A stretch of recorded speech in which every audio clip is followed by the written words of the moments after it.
Hello, my name is Claudia van Zuiden and I am about to read the first chapter of my book, Norah the Polar Bear and Marcin the Polar Bear Whisperer. I wrote this book for children to give them hope, to give them tools, how to build emotional resilience, and also I wrote it in English. So children can learn English as a second language, and it's a wonderful story to read out as a parent, as a teacher, as a carer, as a friend, sister or brother, or to read for children themselves. I also want to thank Brenda Higgins, who made the illustrations for this book. She made such an amazing job of it, and I just love it, and I love sharing some of them, and I will let you see some more. Norah is just so heartwarming. There's some beautiful feedback that I already received from a project in Scotland. They worked already with the book at school, and yeah, so many people have already put in their feedback, and I've written some of it in the book as well, put some in the book as well, and the children as well who read it at the school. So I'm really grateful. I've sold already a lot of books of it, just mind blowing. And Norah and Marcin have already really warmed many people's hearts. So here we go. I'm going to read the first chapter. Now, let me see. Where do we go? In the story of Norah and Marcin, which is a story about hope, friendship, and solutions for taking care of the earth. Chapter 1. Norah the Bear from the North.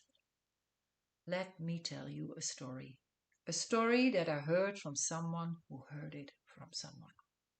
It's a story about a polar bear whose name is Norah and a boy called Marcin. Once upon a time, actually not that very long ago, there was a bear who lived in a lush, green place with lots of trees called a wildlife park or a zoo. The bear's name was Norah, and she had beautiful white fur. This was quite unusual, as most bears in the wildlife park had brown or black fur. You see, Norah didn't really belong to the place she lived in now. Norah had settled in this zoo quite a few seasons ago, after she had traveled a long way. Before she came to live at the zoo, Norah used to live in a place called the North Pole. Just like her mother and her grandmother, she was born there, and it was her home. Norah used to live a great life at the North Pole. She loved the seasons there. Some were really sunny and warm, and there were times when the temperature was extremely cold. There were also times when there was hardly any daylight at all, which made it very difficult to tell if it was daytime or nighttime. When it was really cold, everything outside became frozen and got covered with a blanket of snow. If it wasn't for Norah's round black nose and her very dark brown eyes, you would not be able to notice her in that sparkly, snow-covered place. Her beautiful fur coat was like camouflage in the wide, snowy landscape that went on for miles and miles. At other times, the sky would be covered with rays of light, called the Northern Lights, or Aurora Borealis. Rays of vibrant blues, greens, violets, and pinks made it look like the sky was dancing.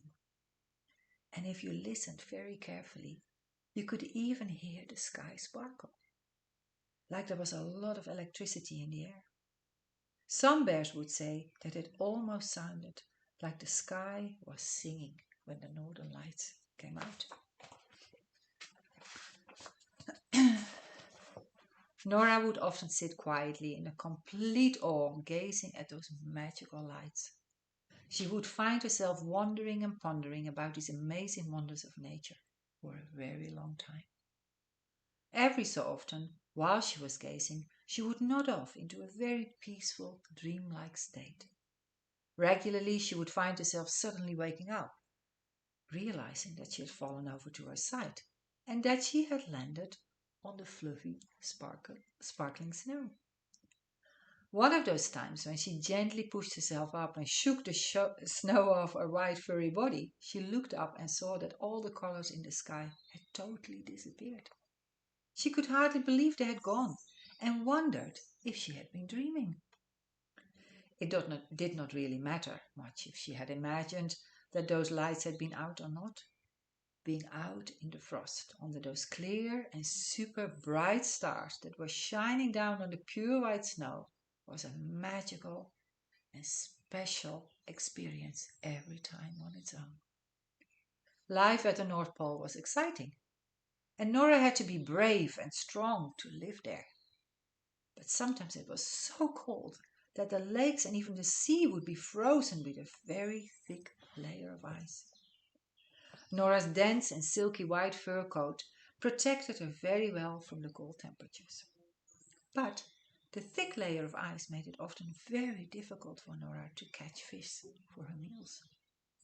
Then she really had to work hard before she found something to eat. Oh, that's Tara, the cat. She loves stories too. Don't you, Tara? Yeah, you love stories too. Yes, you do. Where was I? Even kijken. Oh yeah. Luckily, Nora's dense and silky white fur coat protected her very well from the cold temperatures. But the thick layer of ice made it often very difficult for Norah to catch fish for her meals. She then really had to work hard before she found something to eat. She would have to bounce on the ice for hours with her full body weight for it to crack open a bit. The crack would then create a hole in the ice where Norah would go underneath into the water and search for food. Sometimes she would be lucky and catch a very large fish, which was enough for breakfast, lunch, and dinner at once. Norah absolutely loved going fishing. She always felt that it was like going on an exciting adventure. I'm going to change a bit so you can see the picture like that. She loved swimming in the sea to look for food, just to explore where the best areas were and to find enough food that could last her for a few days. Both fishing and eating made her feel very happy, and she could always have an excellent sleep after all those efforts in finding a meal. When she was lucky enough to find a meal, her tummy would feel full, her body would feel refreshed, and the cold water of the sea by the cold water of the sea, and she would feel totally nourished. Although Norah loved those cold days adventures, she also loved the days when it was warmer. The feeling of the hot sun warming up her whole body filled her with joy too. Sometimes in those summer months she would feel so in her hot, thick white coat that she had to jump in the sea to cool herself down. The water that was still very cold always felt so super refreshing then. And even though her fur coat would get thinner in the summer months, it was still not easy to cool down in that very hot weather, even after a swim. However, Norah was always able to find solutions whenever things were difficult or challenging. So instead of going for a swim when she was feeling too hot, Norah would sometimes decide to just lay still for a few hours in the shade of a big boulder. She would lay there until the sun had gone down a little and the heat would be less intense. You could say that she was doing nothing. However, doing nothing while laying in the shade was the perfect solution for her problem. Norah liked it very much when solutions came so easy to her like that, as bears love to do just absolutely nothing sometimes. Well, that was chapter 1. And chapter 2, look at those amazing northern lights, will be about learning from others and finding solutions. So maybe that gave you a little flavor of the book and of how the story goes and how I've written it. And I hope you liked it. Oh, thank you, Tara. What you going to do? Hello. Yeah. Go. And well, thank you for watching, and we look forward to reading another story with you soon. Okay, and if you want to find out more about the book, you can go on our website, solutionways.com, or go to the shop page of consciousworldagents.com, and there you will find the link to the Amazon pages where you can purchase the book. Okay, bye bye.